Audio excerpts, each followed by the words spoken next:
el paciente se someta a terapia sustitutiva por hemodiálisis o diálisis peritoneal, ya sea el control estricto de la presión arterial, sea asociado al retraso de la falla renal, ¿verdad? Ustedes saben que existen medicamentos como los ARAs o los IECAS que tienen efectos renales independientemente del control de la presión arterial. Pero otro de los factores fundamentales que retarda la progresión de la falla renal crónica y mejora la calidad de vida de los pacientes es la identificación temprana de la anemia y la corrección de la anemia. Otro de los factores importantes que mejora la calidad de vida y disminuye o retarda la progresión de la falla renal crónica es el control de la dislipidemia asociada.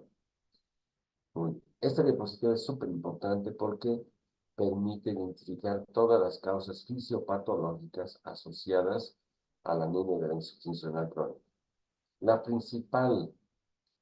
principal defecto fisiopatológico que origina anemia asociada al deterioro de la función renal es el déficit en la síntesis de eritropoyetina.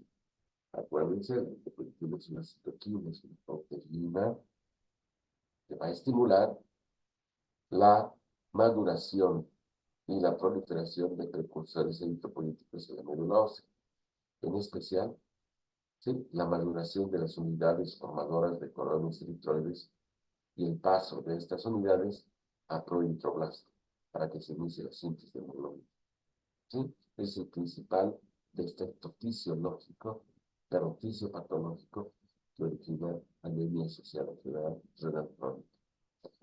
Aunado a esto, se ha visto que los pacientes pueden generar cierta resistencia a la eritropoyetina. Y la resistencia a la eritropoyetina está derivada porque en la enfermedad renal crónica puede haber un fenómeno inflamatorio asociado o una infección asociada.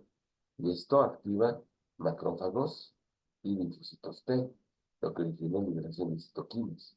La liberación de citoquinas, ¿sí?, como el interferón gamma, va a generar una resistencia a la escasa eritropoyetina que existe.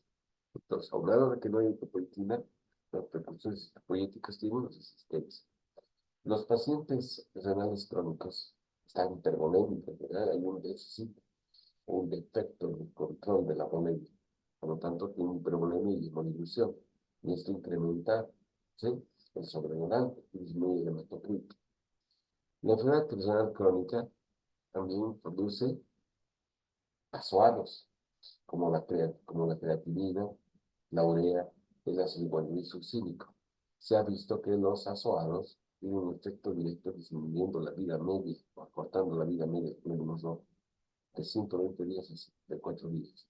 Entonces, el hecho de que no tengas eritropoyetina, el hecho de que tengas resistencia a eritropoyetina, el hecho de que tengas un hematocrito bajo, aunado a eso que haya una disminución de la vida media del glóbulo rojo, es obvio que el paciente va a tener anemia, ¿verdad? Por otra parte, los pacientes renales crónicos tienen tendencia a hemorragias. Los azoados interfieren con la primera fase de la hemostasia, es decir, interfieren con la adhesión y irrigación plaquetaria. Por lo tanto, es la tendencia al sangrado, especialmente sangrado gastrointestinal oculto. Si hay un sangrado gastrointestinal oculto, vas a tener pérdida subyacente de hierro. Por lo tanto, vas a tener una coexistencia de deficiencia de hierro con falta de estímulo de eritropoyetina. Por lo tanto, los pacientes van a tener cierto grado de deficiencia de hierro. Y tienes que corregir esa deficiencia de hierro por pérdidas gastrointestinales si quieres iniciar el estímulo con eritropoyetina. Los renales crónicos tienen astenia, tienen hiporexia, disminución del apetito. La acumulación de azoados genera disminución de apetito. Por lo tanto, disminuye la ingesta de alimentos ricos en vitamina B12, ácido fólico y sobre todo hierro. Ustedes saben que los renales crónicos tienen tendencia a formar mayor cantidad de azoados, por lo tanto hay una restricción en la dieta proteica. Y la principal fuente de proteínas son los alimentos de origen animal, ¿verdad? Por lo tanto, si se restringe la ingesta de carne, es obvio que los pacientes van a tener deficiencia de hierro asociada y están desnutridos. Finalmente, también hay una anemia relacionada con los inhibidores de la enzima convertidora, Estamos tratando de controlar la presión arterial en estos pacientes mediante el uso de IECAS.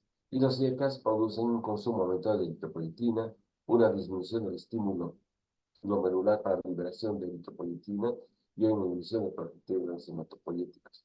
Entonces, se dan cuenta, todos estos factores asociados, ¿sí?, son los que van a originar la anemia asociada a insuficiencia renal crónica.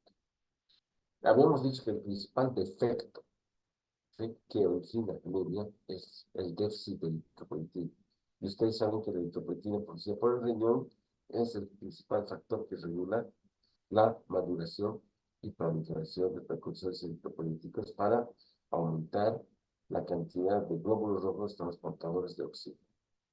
El hecho de que no existe estímulo o exista una atrofia tubular, ¿sí?, de las células peritubulares que están a nivel renal, va a disminuir obviamente la síntesis de eritropoyetina, lo que disminuye el estímulo a nivel de la médula ósea, y va a haber una eritropoyetina eficaz y el síntoma será anemia. Eso es todo. ¿Cuál es el mecanismo de acción de la eritropoyetina? No se olviden, ¿sí? Aquí está la célula potencial hematopoyética, y aquí están las células comprometidas, ¿sí?, con el linaje eritroide, se llaman células progenitoras. Tenemos la Blast Forming Unit Erythroid Cells, la unidad formadora de brotes de colonias eritroides, y tenemos la unidad formadora de colonias eritroides. Estas células no son visibles, son unidades funcionales, son células mononucleares, pero comprometidas con el linaje eritroide, que van a dar origen a glóbulos rojos. Si se dan cuenta, es aquí donde actúa la eritropoyetina. La eritropoyetina estimula la maduración y diferenciación de unidades de los formadores de brotes de colonias eritroides y de colonias eritroides. ¿Para qué? Para que en este proceso de maduración y diferenciación celular pasen a la siguiente fase de maduración, que es el hecho de que exista prolitroblastos. A nivel de estas células progenitoras, hemos aprendido también en la segunda clase, existe estímulo de una serie de citoquinas,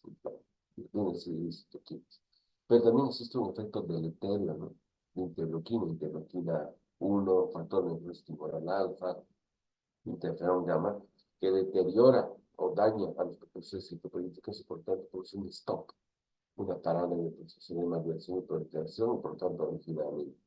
¿Sí? Entonces, ese es el mecanismo de acción de la eritropoyetina en la eritropoiesis, proceso ordenado y coordinado de maduración, diferenciación, proliferación celular hasta formar glóbulos rojos maduros. Un poquito hablando de la eritropoyetina es una proteína sintetizada en las células peritubulares renales, ¿verdad? El gen que codifica la producción de eritropoyetina está en el cromosoma 7, la sección Q11, Q22. Se ha descubierto y fue clonado en 1985. Y a partir de esto, ya se produce en forma recombinante de los cerdos. Ya tenemos eritropoyetina humana clonada, recombinante, que es útil para el tratamiento de la anemia asociada a insuficiencia renal crónica o como agente eritropoyético estimulante. Antes de la eritropoyetina, la única manera de estimular la eritropoiesis era la administración de andrógenos. Por otra parte, también en un 5% de los casos, la eritropoyetina se produce a nivel del hígado, pero la producción, como dice acá, solamente es la séptima parte, ¿sí?, de lo que se produce a nivel renal.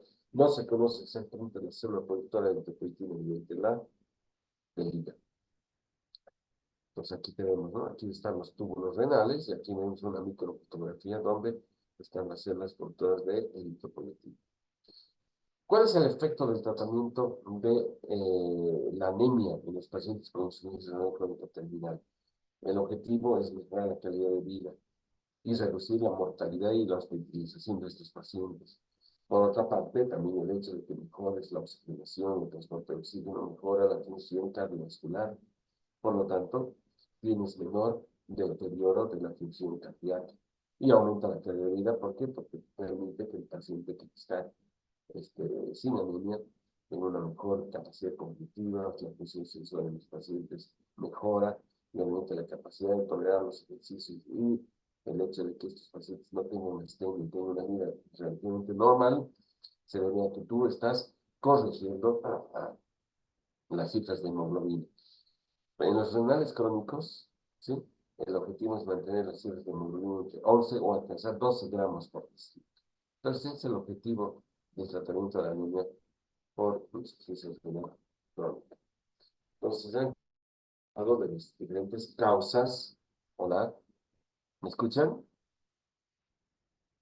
Sí, doctor. Sí, doctor. Antes que el micrófono se ha perdido, hay un anuncio que el micrófono estaba silenciado. Bueno, seguimos. Miren, diabetes, amiloidosis, todas esas son causas, obviamente, de insuficiencia renal crónica y de daño renal. Pero el daño renal tiene una repercusión directa sobre la función cardiovascular. Sí, el corregir la anemia asociada a insuficiencia crónica mejora, obviamente, y disminuye todos estos efectos deleterios que tiene la falla renal crónica. Muy bien. Vamos a hablar ahora cómo realizamos el tratamiento de la anemia de la insuficiencia renal crónica. Obviamente, el tratamiento está unado a mejorar la capacidad de oxigenación y retardar el progreso de la falla renal crónica para que no se llegue a hemodiálisis o a diálisis peritoneal. Existen diferentes fórmulas de eritropoyetinas recombinantes. Tenemos la epoetina alfa, ¿no? Permítame un segundo. Un segundo. Un segundo. Estoy en clases, tengamos rato. Epoetina alfa, ¿sí? Así se llama, es la eritropoyetina recombinante humana. Pero también tenemos otro tipo de eritropoyetinas, como la epoetin beta, epoetin delta, la epoetin omega, que no están disponibles en algunos casos en forma internacional, sobre todo en Estados Unidos. Y tenemos nuevos eritropoyetinas, como la darbepoetina.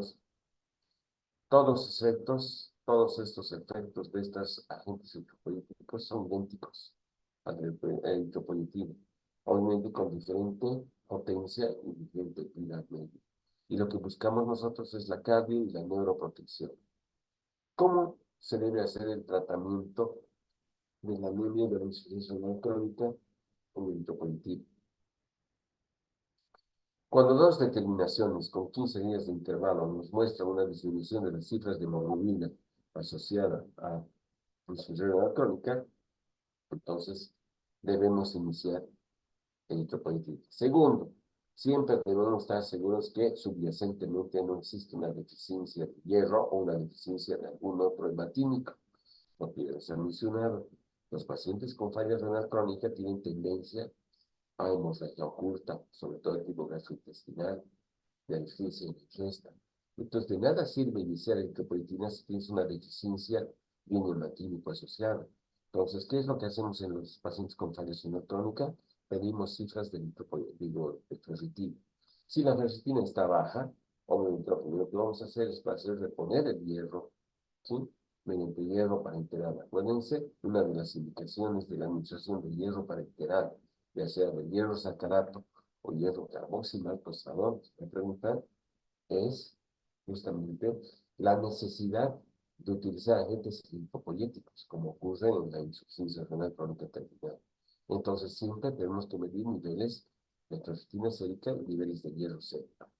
Segundo, es importante también controlar la presión arterial, porque una de las causas de resistencia a la eritropoyetina es el hecho del descontrol de la presión arterial. Entonces, tenemos que ajustar los niveles o las cifras o las dosis de inhibidores de enzima convertidora o de agentes antagonistas de receptores de angiotensina 2 o de calcio antagonistas en los pacientes que reciben este tipo de medicación. El objetivo de la corrección de la anemia es el mismo, ¿no? Independientemente del estadio de la enfermedad crónica. Y retardar de que estos pacientes lleguen a hemodiálisis. El hemoglobina objetivo, ¿sí? Es igual o superior a 11 gramos por decilitro, pero no mayor a 13. Entonces, si nosotros alcanzamos entre 11 y 13 gramos por decilitro, nos tenemos que dar por satisfechos. Existen dos tipos de eritropoyetina en el mercado, las eritropoyetinas alfa y eritropoyetina beta. La vía subcutánea o endovenosa es la vía de administración.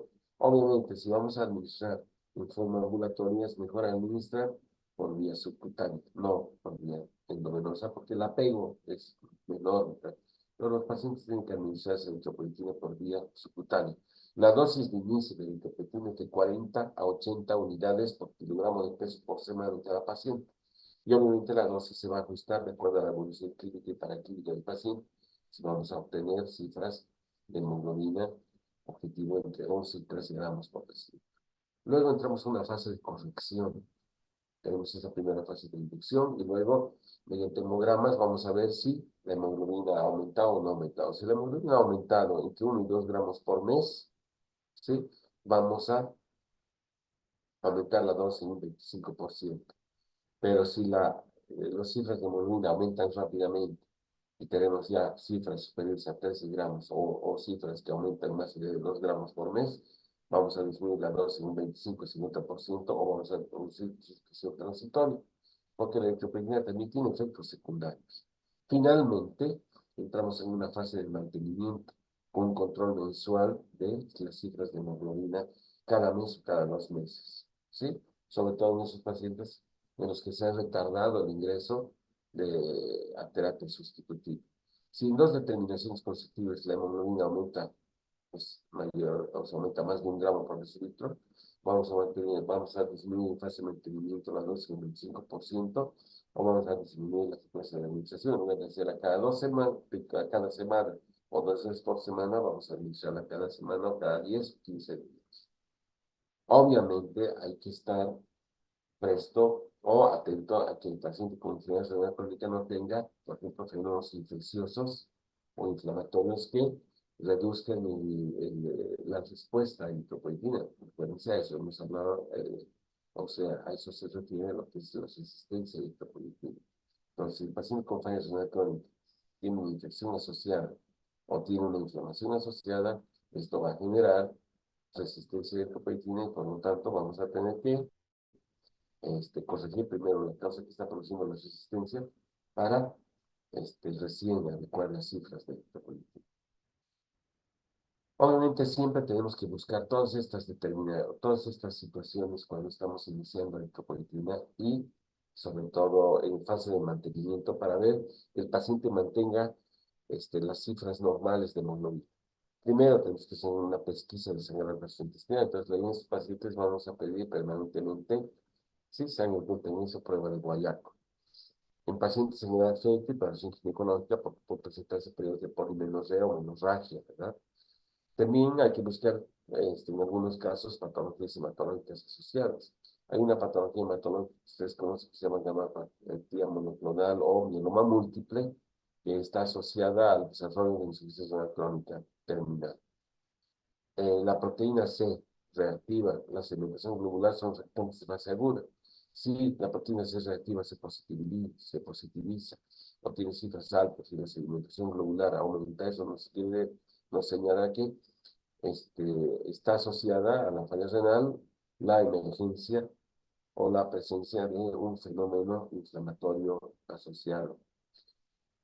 Obviamente hay que adecuar la diálisis, porque en algunos pacientes puede que la diálisis sea insuficiente, sobre todo los que están en tratamiento sustitutivo, permitiendo el mayor acúmulo de ácidos. No hay depuración de creatinina, no hay depuración de urea, de sustancias tóxicas, y eso va a producir una menor vida media de los glóbulos rojos. Puede haber algunas hemólisis asociadas, entonces vamos a pedir marcadores de hemólisis, eso vamos a ver más adelante en las clases, sobre todo niveles de bilirrubina indirecta, los niveles de CUMS directo o los niveles de glicemia celular. También puede haber una asociación de déficit de vitamina B2 y ácido fólico, esperábamos niveles de B2 y ácido fólico para una correcta reposición. Aluminio en la sangre, sobre todo en los pacientes en los cuales se da quelantes de fósforo. Ustedes saben que en la enfermedad renal crónica, en fase de diálisis, hay un acúmulo de fósforo. Y la única manera de disminuir la hiperfosfatemia es la administración de sales de aluminio. Finalmente, vamos a ver si no hay hipotiroidismo o neoplasias asociadas, también que estén generando resistencia eritropoyetina. Muy bien. Les había dicho que es relativamente frecuente que los pacientes con falla renal crónica tengan deficiencia de hierro. Esto por un aumento en las pérdidas debido a sangrados intercurrentes, sobre todo en la vía digestiva, o bien a una menor ingesta de hierro. Entonces, como dice en urémicos, la absorción digestiva de hierro es insuficiente y hay unas pérdidas obligatorias en hemodiálisis, ¿sí? Por lo tanto, el aporte de hierro tiene como objetivo alcanzar y mantener también las fibras de hemoglobina por encima de 11 gramos por decilitro. En los pacientes que están sometidos a hemodiálisis o diálisis peritoneal, el hierro no se puede administrar por vía oral, porque no se va a absorber, debido a que la propia falla renal y la uremia disminuye la absorción de hierro y también produce el hecho de que haya una mayor circulación de transferrina, y eso hace que se libere epsilina, y al liberarse epsilina ya saben que la epsilina va a bloquear la absorción intestinal de hierro y va a bloquear la salida del hierro de los macrófagos a la circulación, disminuyendo el hierro funcional. Entonces, ¿qué es lo que se tiene que hacer? Se tiene que medir los niveles de ferritina y los niveles de saturación transferrina y mantener estos niveles en esas cifras. Si la ferritina disminuye, obviamente tenemos que administrar hierro por vía parenteral. Y estas medidas se hacen de forma permanente cada 3 meses, ¿sí? Y vamos a suspender, por ejemplo, la administración de hierro parenteral si las cifras de ferritina van a, van a aumentar, ¿verdad? Porque vamos a producir una supercarga de hierro. Por lo tanto, como dice la diapositiva, en caso de insuficiencia renal crónica, siempre la administración de hierro debe ser por vía parenteral, nunca por vía endovenosa, digo, por vía intramuscular, ya no se recomienda la administración. Hay dos presentaciones, hierro de extraño, hierro sulfurosa y actualmente hierro carboxilactosado. Otra de las situaciones que debemos nosotros tomar en cuenta es el hecho de que existe la posibilidad de resistencia eritropoyetina. Permítanme un segundito. Mari, Anita, por favor.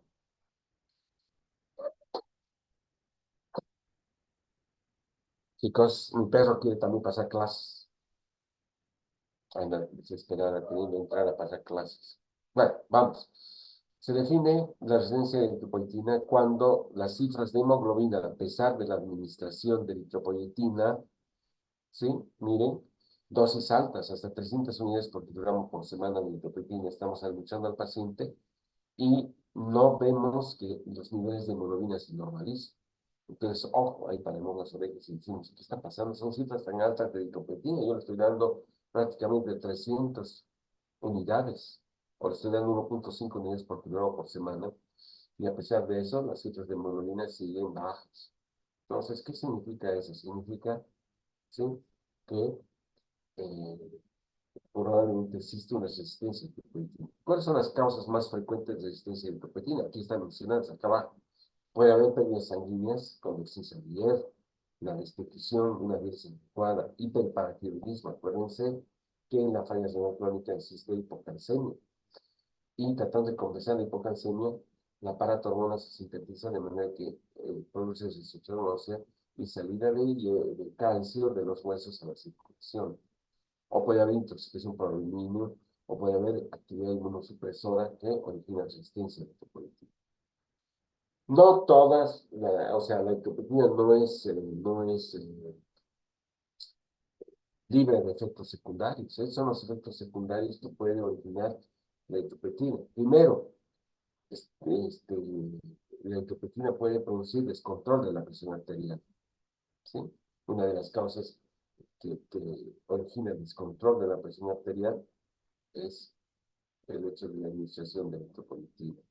Puede originar convulsiones, puede generar mayor fenómeno trombótico, predisposición a trombosis, y un efecto paradójico es que puede haber eritroblastopenia. Una eritroblastopenia es la emergencia de anticuerpos, ¿sí?, y resistencia a la administración de eritropoyetina con un brusco descenso, a pesar de la administración de eritropoyetina, un brusco descenso de reticulocitos y de hemoglobina, sin que esto afecte las plaquetas y los glóbulos blancos.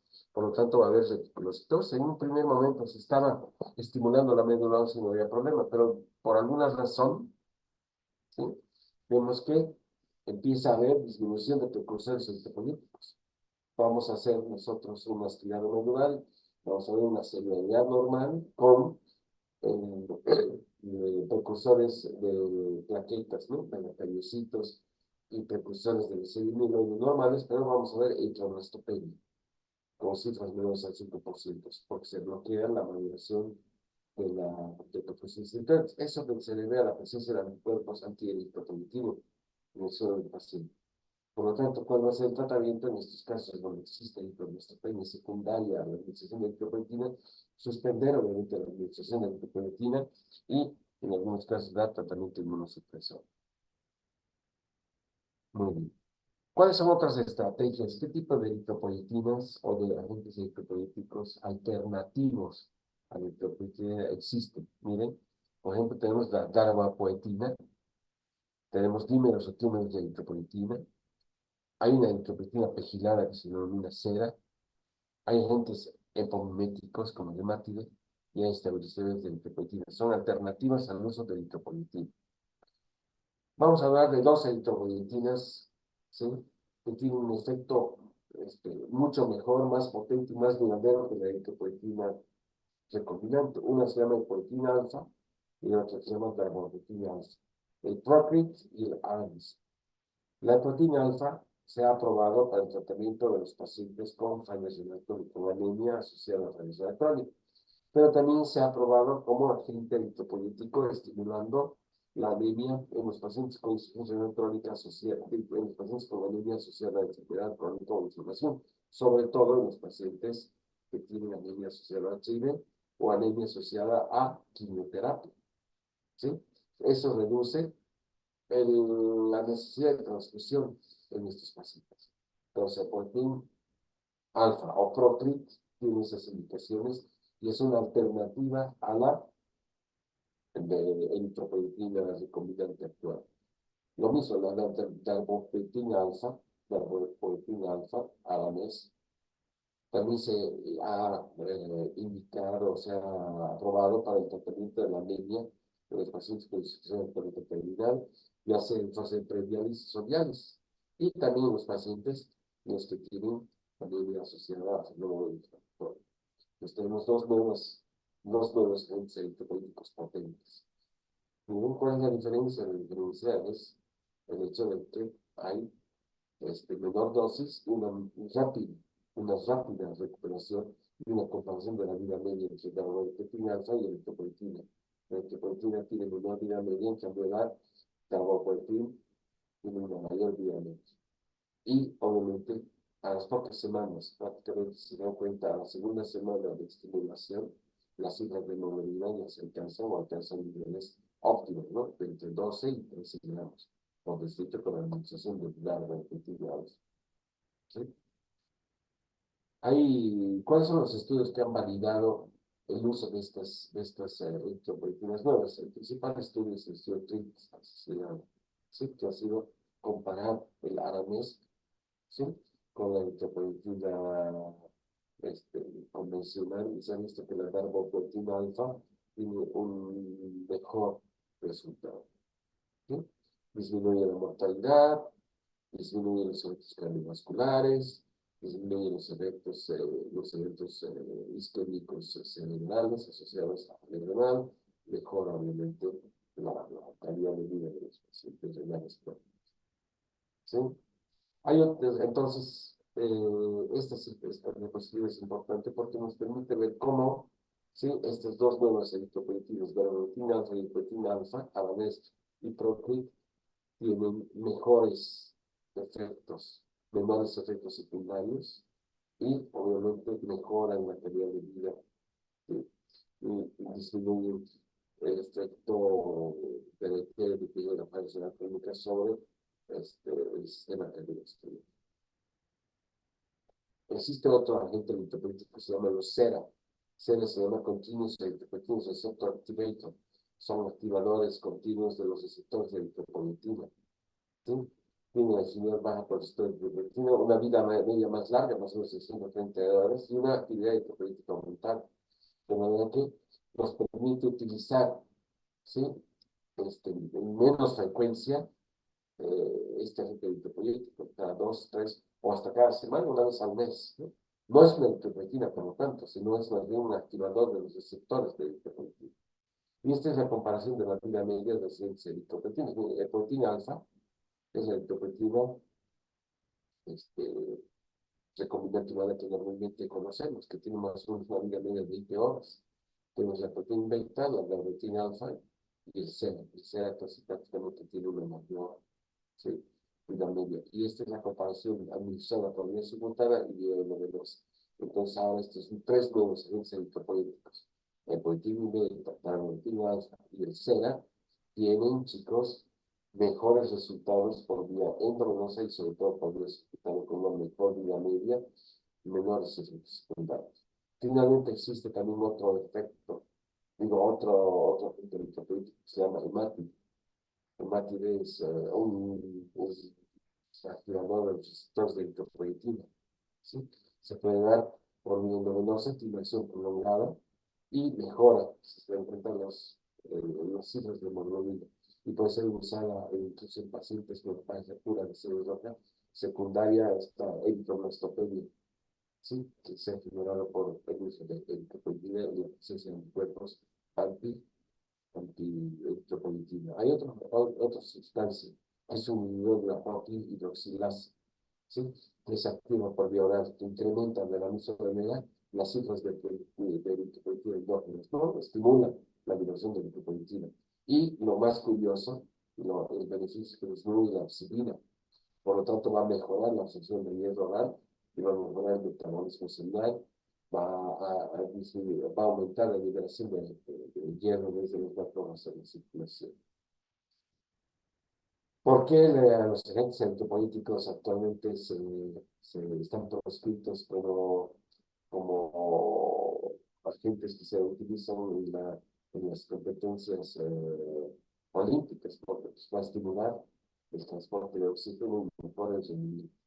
Entonces, la eritropoyetina es uno de los medicamentos o de los agentes o cualquier agente eritropoyético que está proscrito por el Comité Olímpico Internacional y por cualquier agencia deportiva, ¿no? Que se consideran doping, pero en realidad no es una droga, ¿no? Es un agente estimulante. Pues.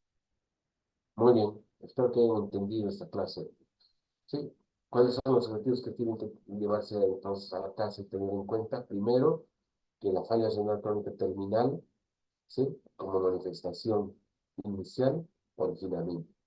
Que la anemia no solamente, ¿sí?, es causada por un déficit de eritropoyetina, sino que está asociada a otros eventos fisiopatológicos, como por ejemplo, ¿sí?, el hecho de que haya asistencia de eritropoyetina por fenómenos inflamatorios infecciosos asociados, el hecho de que haya una deficiencia de agentes hematílicos como el hierro por sangrar gastrointestinal, o que existe un mayor requerimiento de ácido fólico, o que existe intoxicación por aluminio, o que exista asociación con otras entidades que generan resistencia a la eritropoyetina, como por ejemplo el descontrol de la presión arterial, ¿sí?, o infecciones asociadas. Segundo, que el tratamiento de la anemia asociada a la insuficiencia renal crónica no es con andrógenos ni con transfusiones, sino que la administración de eritropoyetina. La administración de eritropoyetina tiene diferentes fases, ¿no? La administración, el objetivo de la administración de eritropoyetina es mantener cifras de hemoglobina entre 11 y 13 gramos por decilitro. Hay una fase de inyección y una fase de mantenimiento.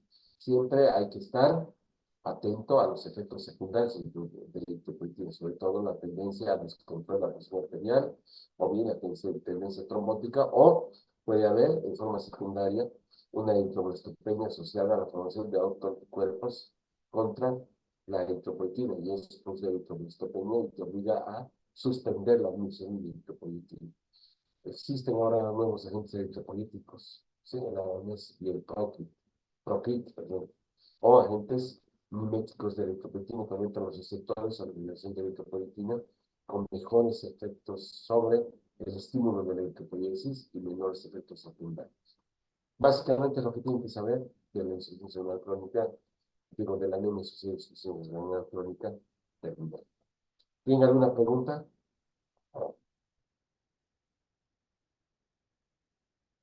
Chicos, o se han dormido o se han salido. Estamos, doctor. ¿Sí? Muy bien. Bueno, vamos a tener un segundo tema. Estamos atrasados, no hemos tenido clases ni el primero ni el 2 de octubre. Ustedes saben que nos han pedido permiso para, por lo de entonces tenemos que suponer este tema más. ¿No tiene ninguna pregunta?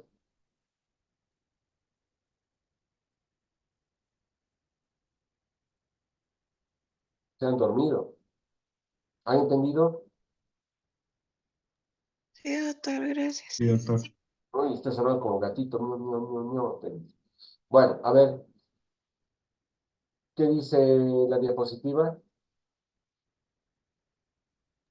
Anemias macrocíticas. Bueno, a ver, los que asisten a clase, los poquitos que asisten a clase, ya saben diagnosticar anemias hipocrómicas microcíticas.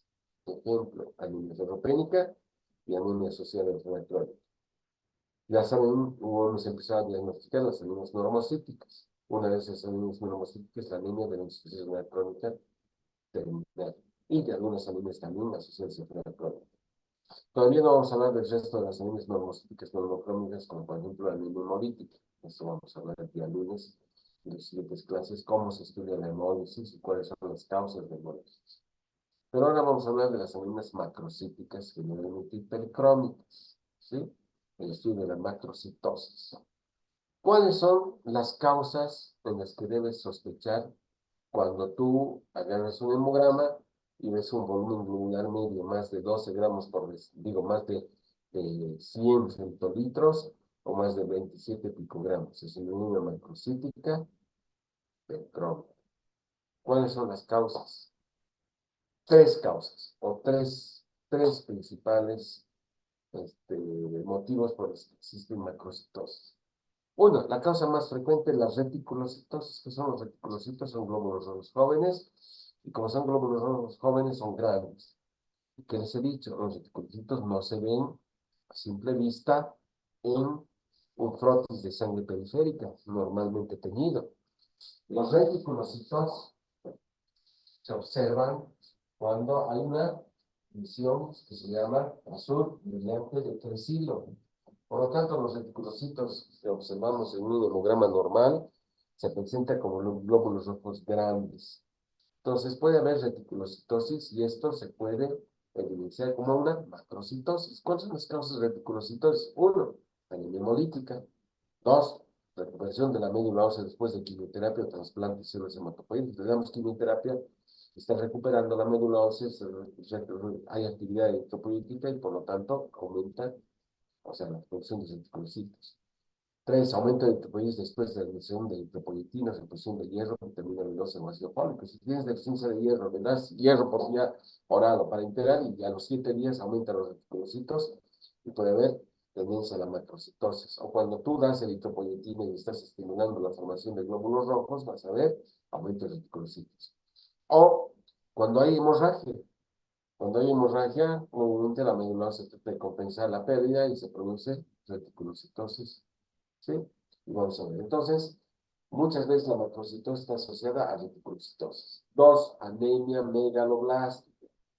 La anemia megaloblástica es un tipo de anemia por deficiencia de vitamina B12 y o ácido fólico. Por deficiencia de B12 o ácido fólico. O bien medicamentos que interfieren en la síntesis de ADN, como por ejemplo los antimetabolitos.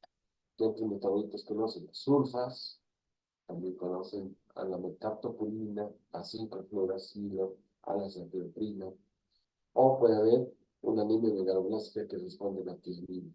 Entonces son las tres causas de macrocitosis.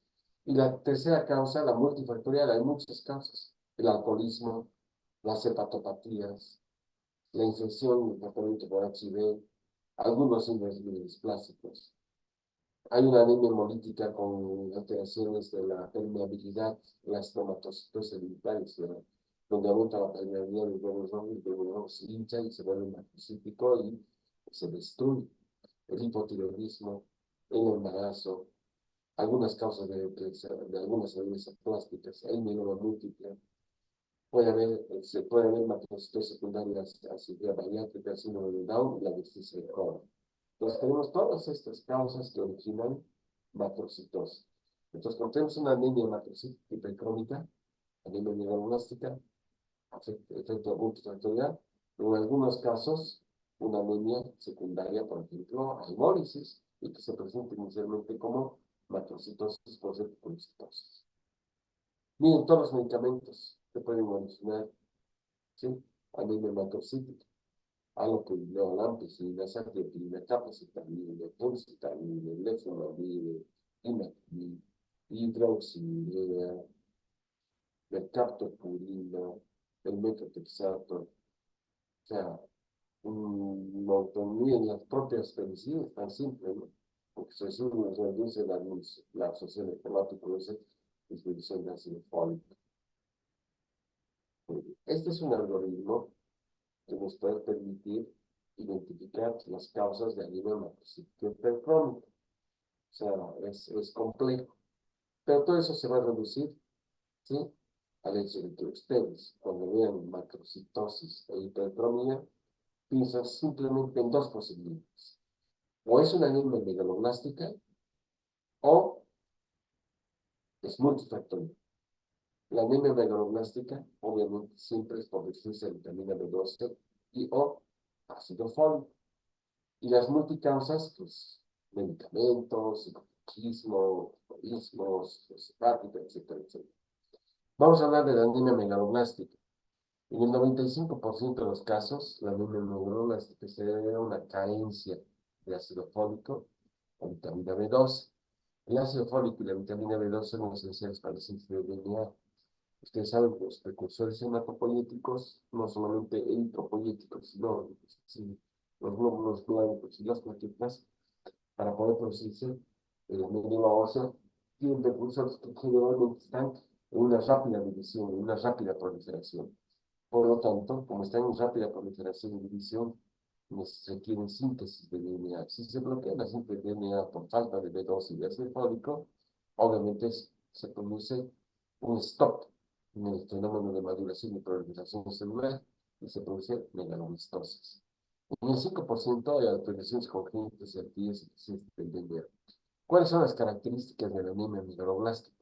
Uno, macrocitosis y en la médula ósea megaloblastosis. Se llama megaloblastos porque los precursores son enormes. Como existe una alteración en la maduración nucleocitoplasmática, todos los precursores hematopoyéticos y eritropoyéticos son gigantes, y por eso se llaman megaloblastos. ¿Sí? Y esto origina una hematopoiesis ineficaz, ¿sí?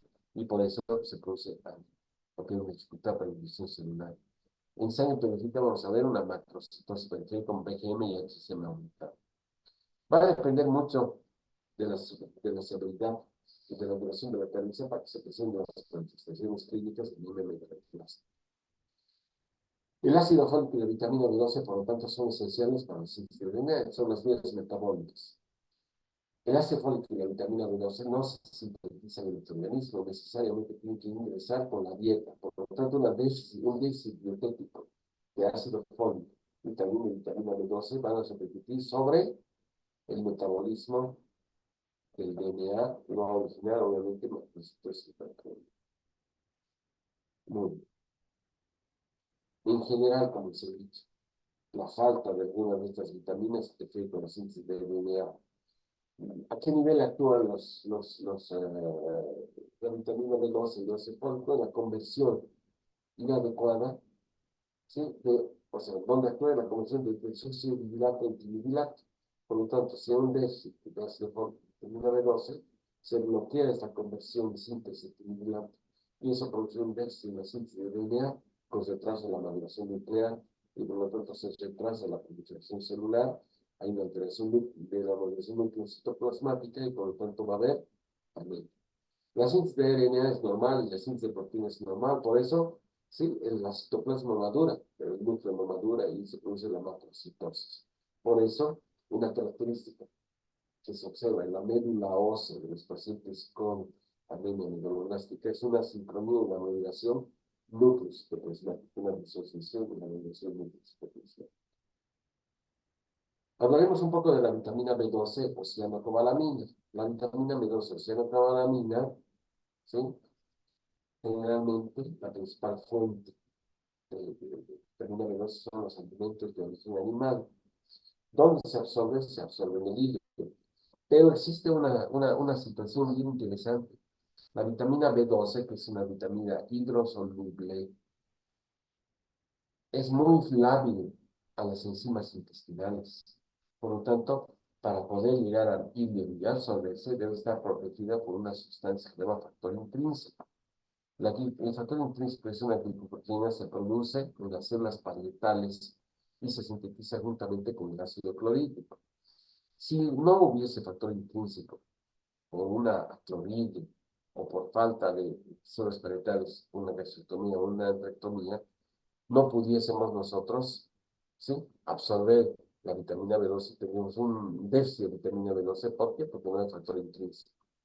Una vez que se absorbe, la vitamina B12 se transporta por unas proteínas que se llaman transcobalaminas hacia los tejidos. Una situación interesante de la vitamina B12 es que la reserva se encuentra en el hígado y en el hígado tenemos grandes reservas de vitamina B12 que nos permite incluso aguantar la carencia hasta por 5 años. Tú puedes tener un déficit de ingesta de vitamina B12 por 3, 4, 5 años y no tener todavía una anemia megaplástica. Otra de las situaciones interesantes es que hay una circulación enterohepática permanente de 1 microgramo por día de vitamina B12 que permite mantener las reservas de vitamina B12 a nivel del hígado, ¿verdad? Entonces, ¿es frecuente la deficiencia de vitamina B12? Es poco frecuente porque todos comemos siempre alimentos de origen animal y todos tenemos que invertir en nuestro sistema de síntesis de ácido clorhídrico y de factor intrínseco. Por lo tanto, hay una correcta absorción y un correcto almacenamiento de vitamina B12. El ácido, bueno, aquí está, la vitamina B12 es de origen generalmente animal. La cocción altera en un 20 al 50%. O sea, aún con alimentos cocidos tenemos un 50% todavía de viabilidad de vitamina B12. Es el consumo diario.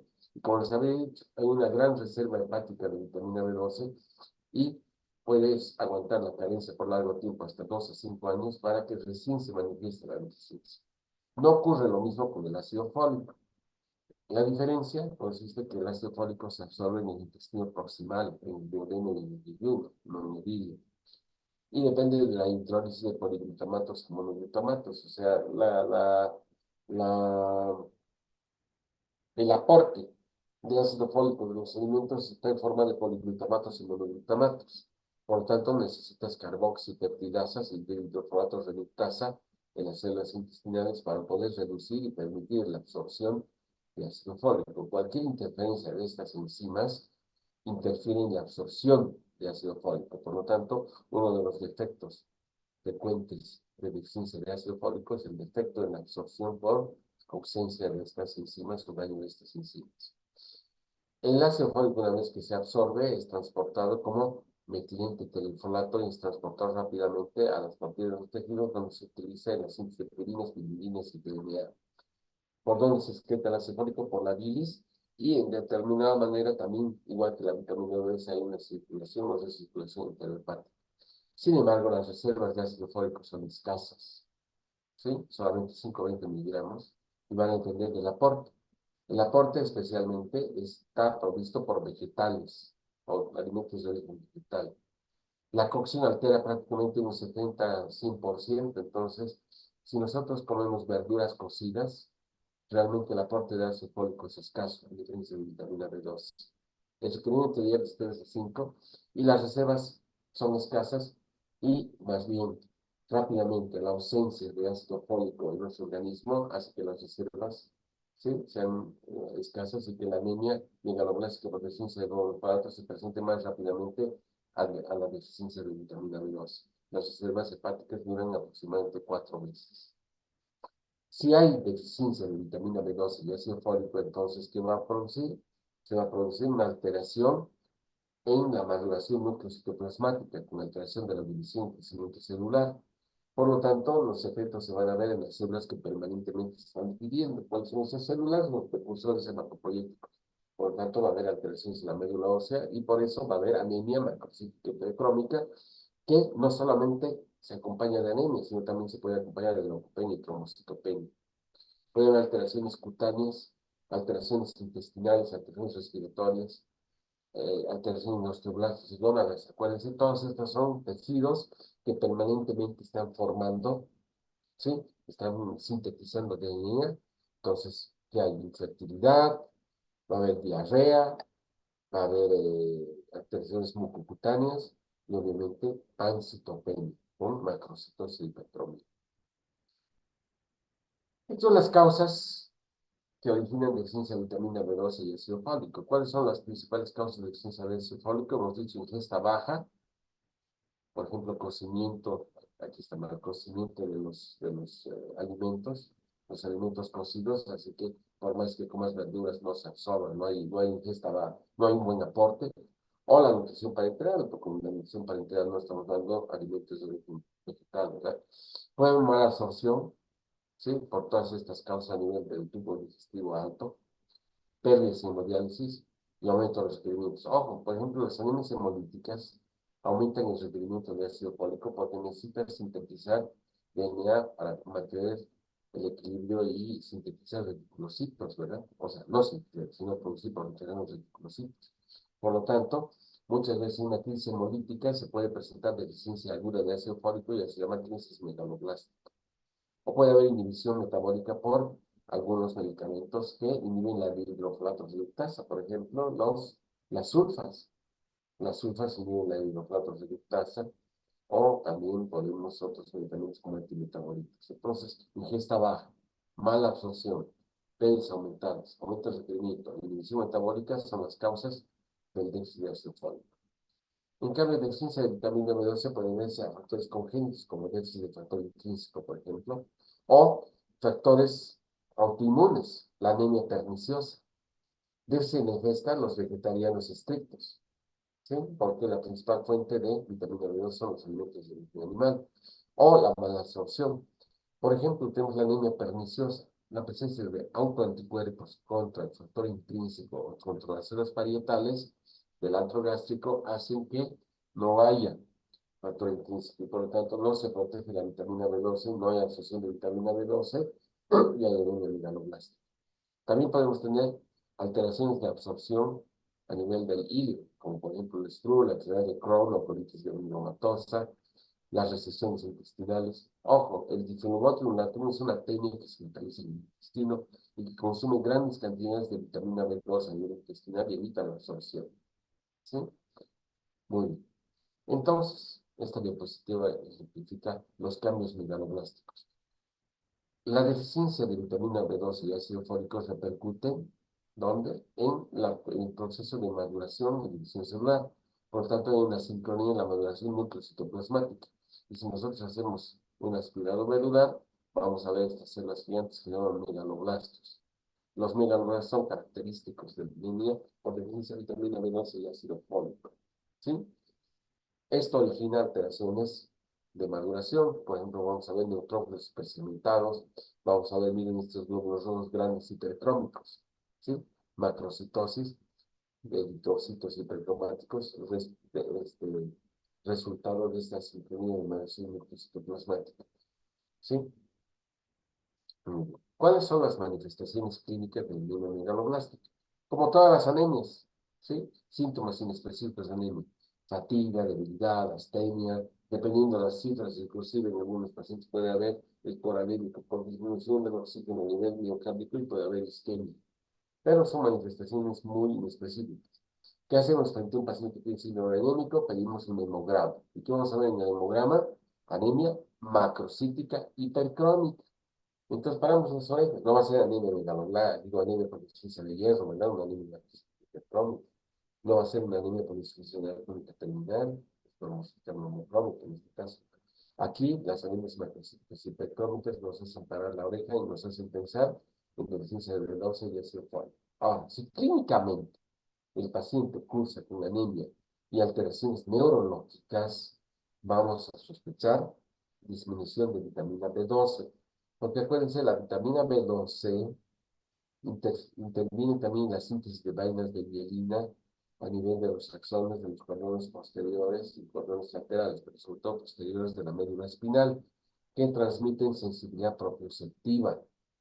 Por lo tanto, si no hay vitamina B12, hay un proceso de desmielinización de axones en el sistema nervioso central. Entonces, no solamente hay anemia macrocítica, sino va a haber parestesias, alteraciones sensitivas que interfieren en la marcha, alteraciones de memoria, alteraciones neurológicas. Si el paciente viene con anemia macrocítica hipercrónica y tiene alteraciones neurológicas, sobre todo de sensibilidad propioceptiva, vamos a sospechar deficiencia de vitamina B12. Pero si el paciente solamente tiene síndrome anémico y no tiene alteraciones neurológicas, no parece ser deficiencia de vitamina B12. Lo más probable es que sea deficiencia de ácido fólico.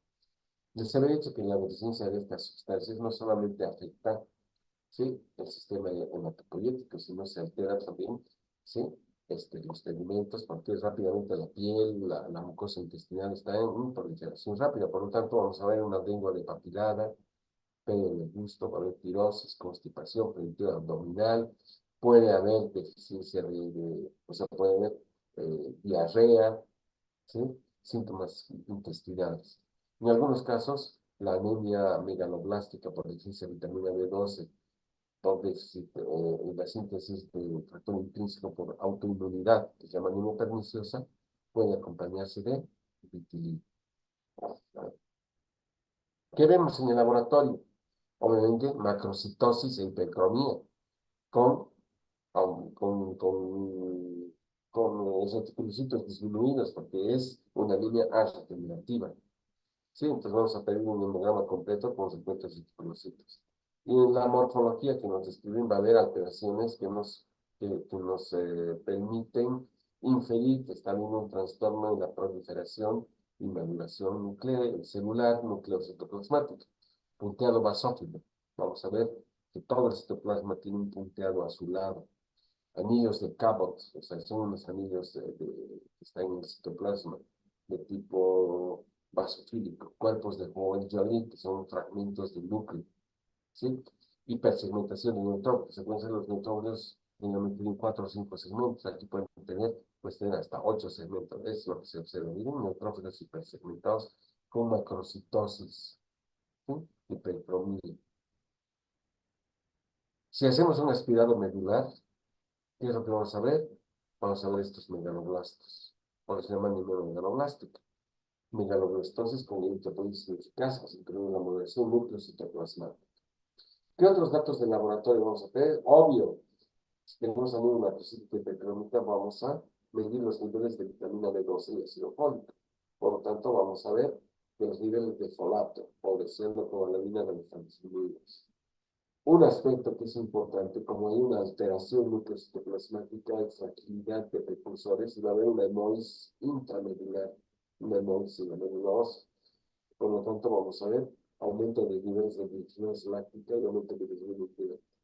El patrón de hierro, ¿cómo es? Es un patrón de utilización, por lo tanto, el hierro, ¿cómo está? Aumentado. ¿Cómo está la ferritina? Aumentada, porque no se está utilizando el hierro. Aquí no hay deficiencia de hierro. Aquí todo el hierro está atrapado, está en los macrófagos normalmente, está como ferritina y mucilina, que no se utiliza porque no hay vitamina B12 y ácido fólico. ¿Por qué hacemos una endoscopía? Para descartar, por ejemplo, que no exista una atrofia gástrica con déficit del receptor intrínseco. ¿Cuándo se pide esto? Se pide cuando sospechas una anemia megaloblástica por deficiencia de vitamina B12. ¿Qué es el test de Schilling? Es un test de medicina nuclear. ¿Para qué sirve el test de Schilling? El test de Schilling sirve para establecer el diagnóstico diferencial de las causas. Ojo, diagnóstico de las causas de deficiencia de vitamina B12 y permite establecer diagnóstico diferencial entre el déficit de absorción de vitamina B12 versus, ¿sí?, el déficit en el aporte de vitamina B12.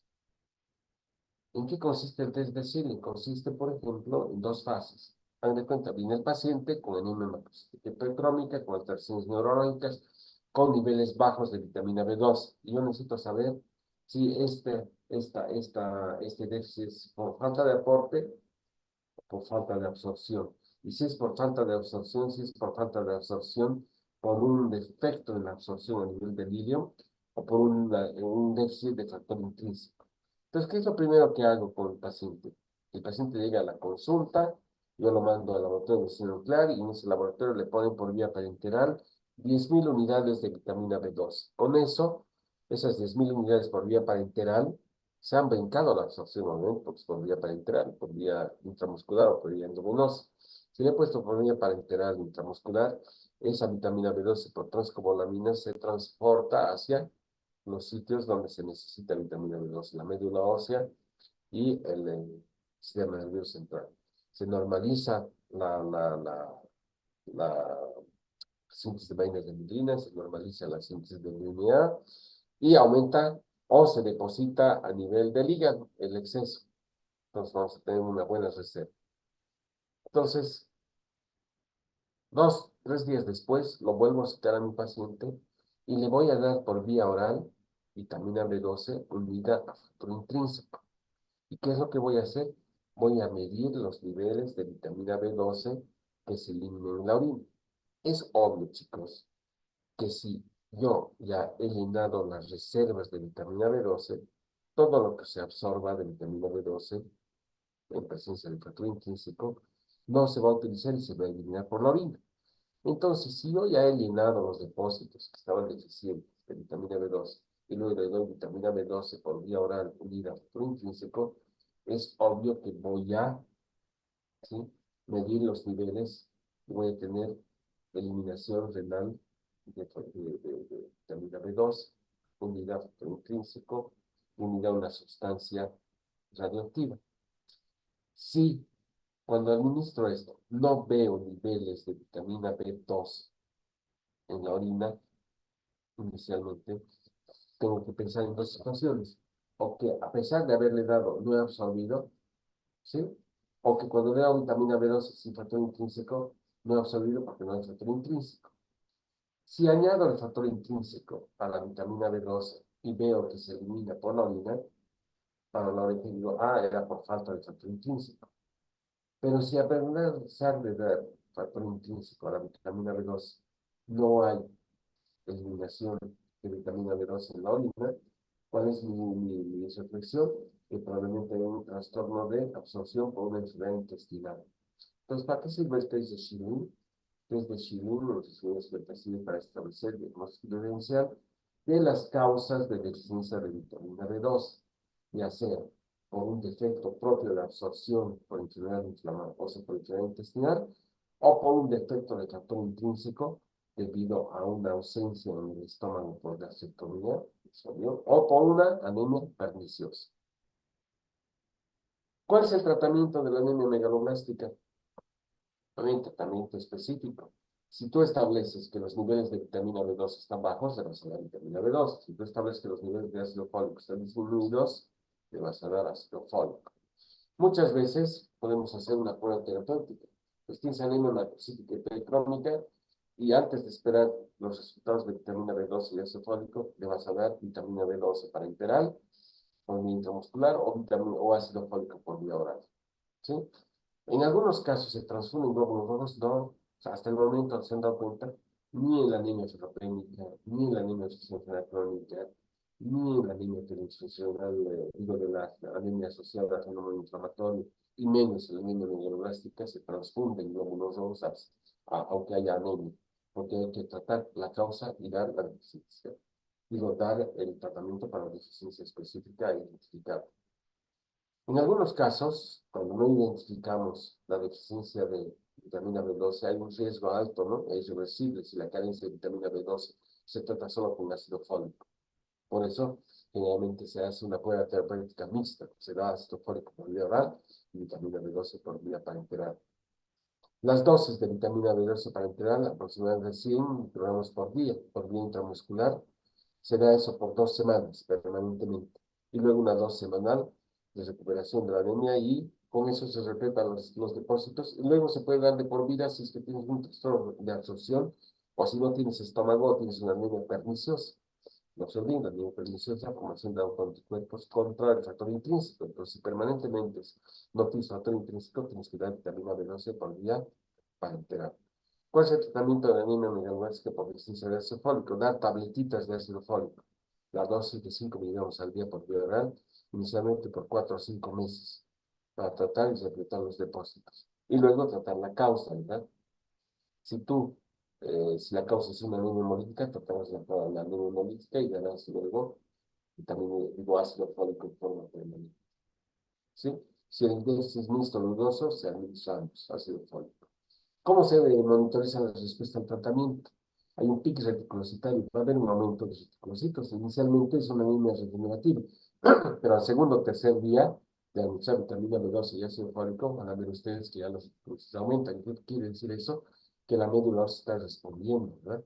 Y el pico de los reticulocitos es máximo ya entre el cuarto al décimo día, ¿sí? En algunos casos, ¿sí? También se debe investigar la presencia o consistencia de deficiencia de hierro, y eso se llama anemia dimorfa. Cuando nosotros estamos dando vitamina B12 y ácido fólico, no hay respuesta, no vaya a ser que no haya hierro, y esa sea una de las principales causas para la falta de respuesta, ¿sí? Algunas veces la deficiencia de vitamina B12 está relacionada con el cáncer gástrico. Solo en casos de riesgo vital, cuando las cifras de hemoglobina están muy bajas, se le hace transfusión de glóbulos. Muy bien. Creo que somos, ¿cuántos? ¿Cuántos hemos asistido escasamente? Muy poquitos. 7 gatos. Bueno, chicos, que pasen buen sábado. Transmitan todo esto a sus compañeros. Espero que sus compañeros lean y veamos. Hasta el día lunes, chicos. Muy Hasta amable, luego, hasta doctor. luego. Gracias. Hasta luego.